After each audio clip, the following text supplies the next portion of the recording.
Hey guys, it's Bronson. How do you know if it's time to sell or refinance your property? Now you've got some equity in this property. It's a rental house. It's an apartment.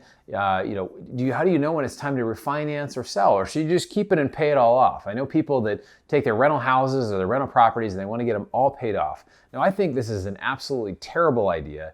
I mean, I know everybody loves equity. Even rappers love to make it rain, and people can understand equity. But when you pay something off, you're not using your capital as efficiently as you could. So the term is called return on invested capital. If you have more equity in a property, your return on invested capital actually goes down versus if you were to pull some of that money out and be able to use it elsewhere. We're going to get into times of when you should refinance, when you should sell, and it's going to be great. So stay tuned. We're going to go over the 3 easy steps. I'm going to share this quote with you, and let's jump into it. All right, so this is step number 1, examine your equity. As we said, you have this property, it's appreciated, and what does that mean? So 20% down in your property, your house, your apartment, equity happens, as my friend Russell Gray says. So as the equity rises, due to inflation, due to various reasons, they're printing more money. Let's say you have a 20% increase in the value of your asset. It actually doubles the equity that's there, which is really incredible. It's just important to take a quick look at this. So if you have a $400,000 house, we'll start with a house here. You have $80,000 down, 20% down. You've gone up 20%, so it's increased 20% in value. You have now $160K in equity versus the $80K that you started with, right? So you've actually doubled the amount of equity there. If you wanted to switch this to apartments, you basically could take this, and this is just simply kind of the apartment type of deals that we do. Let's say it's a $40 million deal. And a lot of you think I'm really fancy here when I do this, if I can do it right. So basically you take $40 million, you have $8 million down, you have now a $48 million value, and you have 16 million in equity. So that's pretty nice, right? And we see that sometimes in our deals when we see an appreciation, we can see a lot of these deals are worth substantially more, and it really is very attractive because we use leverage, obviously. So what are the options? What are the options you can do with your apartment, with your house? What does that look like? And we'll get into that now. All right, so this is step number 2. Consider your options. You have options here on what you do with your house. Just like, when you go out to eat, would you like filet mignon or sea bass? Most of the time I choose sea bass, but filet mignon is also great sometimes as well. So there's basically 3 main options, right? You can either, with the house, you can refinance it, or the apartment, you can refinance it, the equity out of it, you can sell it, or you can keep it. Those are really your 3 options that you can do, and there's variations of each. But basically, if you're gonna refinance, what does that look like? So we talked about this example of the house, right? The house that was $400,000 appreciated 20%, now it's $480,000. You've now got $160,000 in equity. So your equity that you can really take out is about $80,000. You still want to keep about 20%, or typically keep about 20% in the property, so that you just have the equity requirements for the property. Usually they'll let you take more than that. If they do, that's great, but that's typically how it goes. So one option with that is you can take that money out, you can reinvest it. If this is a house, maybe you can go find another house, put some other money into it, you can get a similar size house and get more cash flow as well, and continue to buy more stuff.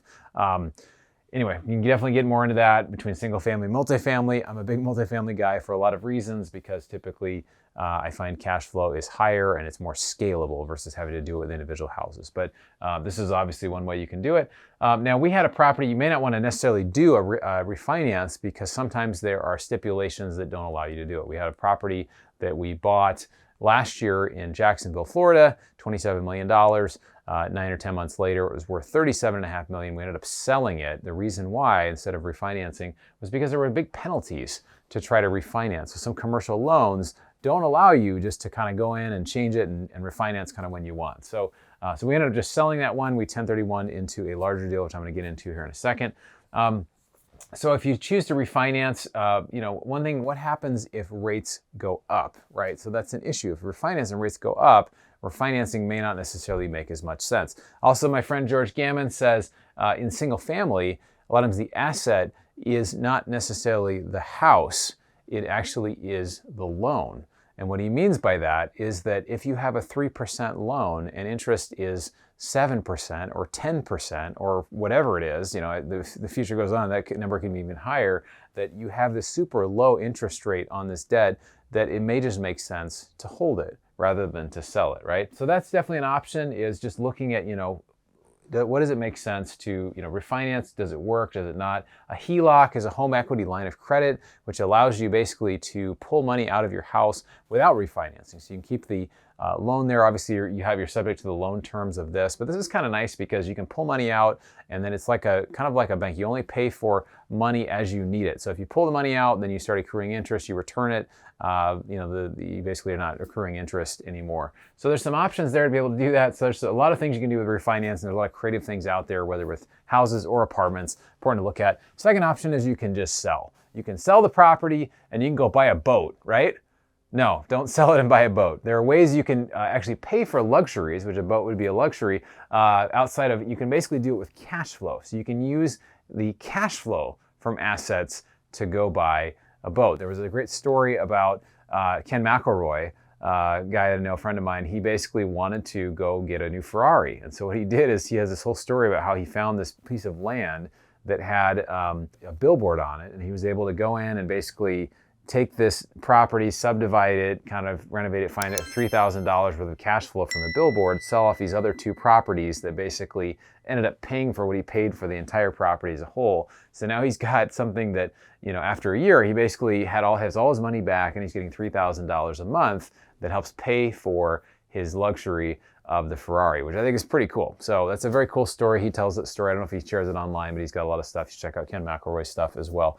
But anyway, so I would say maybe avoid the boat if you sell the property. You could get a bigger place, which is definitely an option. You can go buy a bigger place with that. You can sell it. The issue, though, is you have taxes. Is something that's a real threat, and it could be 20% or higher depending on what your taxes are for the long-term gains. You get frowny face Bronson, you can see no hair and a big frown on his face. So that's something that, you don't like actually, having to pay taxes. So there may be a couple ways around paying taxes on your house or on your apartment when you sell, especially if it's a 1 to 4 unit or a single family house. If you've lived there 2 out of 5 years, then you're able to potentially defer some of that. You have to maybe consult with a professional on if you're able to do that, but that's maybe an option. Another option is a 1031 exchange. This can be done with single families, it can be done with larger properties, with commercial properties, and basically allows you to roll the property into a larger property, basically at a tax exempt rate. I know somebody's been doing this for years. They started with a duplex, and now they're doing, multi $1,000,000 projects. They have a, several $100 million portfolio, and it's just really, really impressive. They've been able to defer taxes continually down the road, which is awesome. So there is a risk with a 1031 or with a sell, is that you can't find another deal. You can't find a deal to be able to go into.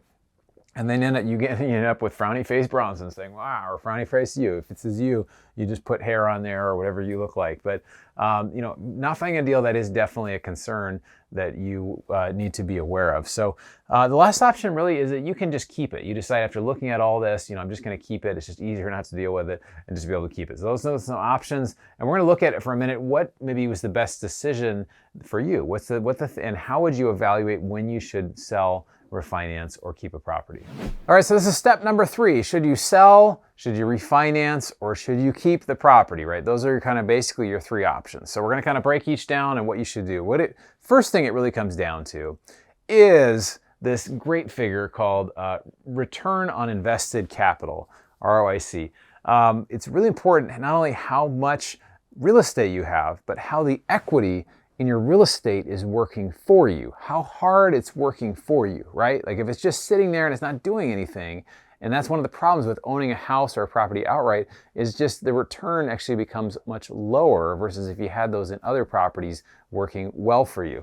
And we're gonna go back to this scenario. This is a really compelling example that's just gonna talk about how returns change as your equity grows, and it's a little surprising. So just stay tuned and check this out. So your equity goes up, the rents go up a little bit, but not as fast as the equity. So we're gonna give this example just we shared before. $400,000 house that's now worth $480,000. You have $160,000 in equity. You had $80,000 in equity before. That's a 100% increase in the equity, but the rents have only gone up 10%. So we're gonna make up and say the rents were $1,000 and now they're $1,100, right? So they've come up a little bit, but not that much. That's kind of a believable example of how it could work. Now, I'm gonna go up here and explain this. This is $1,000 a month, like we said. Typically, you're gonna have some expenses in the property, usually around 50%. Of the rents are going to be used for various expenses. If that's the case, then you're going to have $6,000 at the end of the year. You started with $80,000 in equity, which basically gives you a 7.5% return on your equity per year, which is like, okay, man, that's okay. Okay, I can deal with that, 7.5%. Well, what happens now if this is the second scenario here where your equity has risen, right? So now you have $1,100 a month in rent. You have $6,600 at the end of the year after expenses, but yet this is the big difference. You have $160K in equity now. So you have a lot more equity. What happens is actually your returns substantially go down on the equity that you have. So now you're only making 4.1% per year. It's not as good. So again, as this number grows, your equity grows in a property, your return on that equity actually goes down. So this is almost half of what it was before. So a lot of people think, oh great, I've got all this equity, my real estate's gone up, but your returns have actually gone down. So that's why it's really important to kind of consider your return on your invested capital. So again, the options I would say in this type of scenario, it's not uncommon for people. I'm not going to tell you what you should do, right? I'm not giving you financial advice. We're just kind of having a conversation and educating you about this. But in this particular scenario, I would choose likely to refinance that or pull money out and go find another property or find a way to redeploy that capital. What some people do is they've just found that it's difficult to scale. Now, we had 4 houses and it was very difficult to manage, even though I wasn't the one managing them. It was hard because the equity was out there were issues that were coming up. And I found doing larger multifamily deals, investing passively or doing it actively was actually less work, and my returns were better and higher, and the return on invested capital was better. So somebody could take this $80,000 and invest it in one of our deals, somebody else's deals. There's a lot of great operators out there that do multifamily, and it allowed us to be able to scale and be able to do more and bigger things without taking up more time, which is great because again, the more houses you have, the more work it is, even if you're not managing them. I think that's something to consider. So now I do bigger things and I'm building my own castle. Actually, no, I'm not really building my own castle, but that'd be kind of fun to build a castle.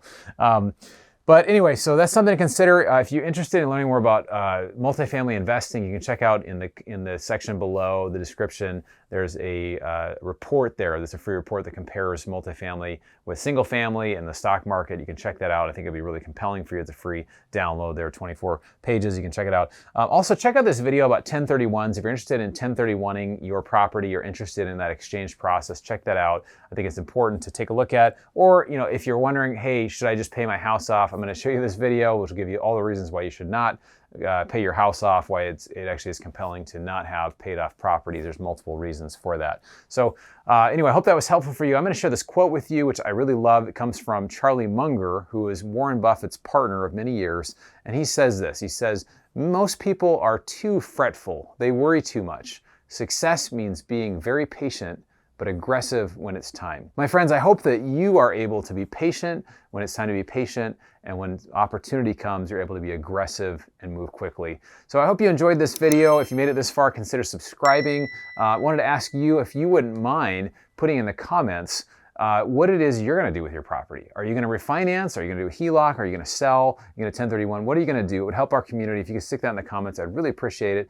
And if you're interested in learning more about real estate, investing, things of inflation, macroeconomics, this is the place for it. So we're really excited to bring more content to you, and we'll look forward to seeing you on the next video.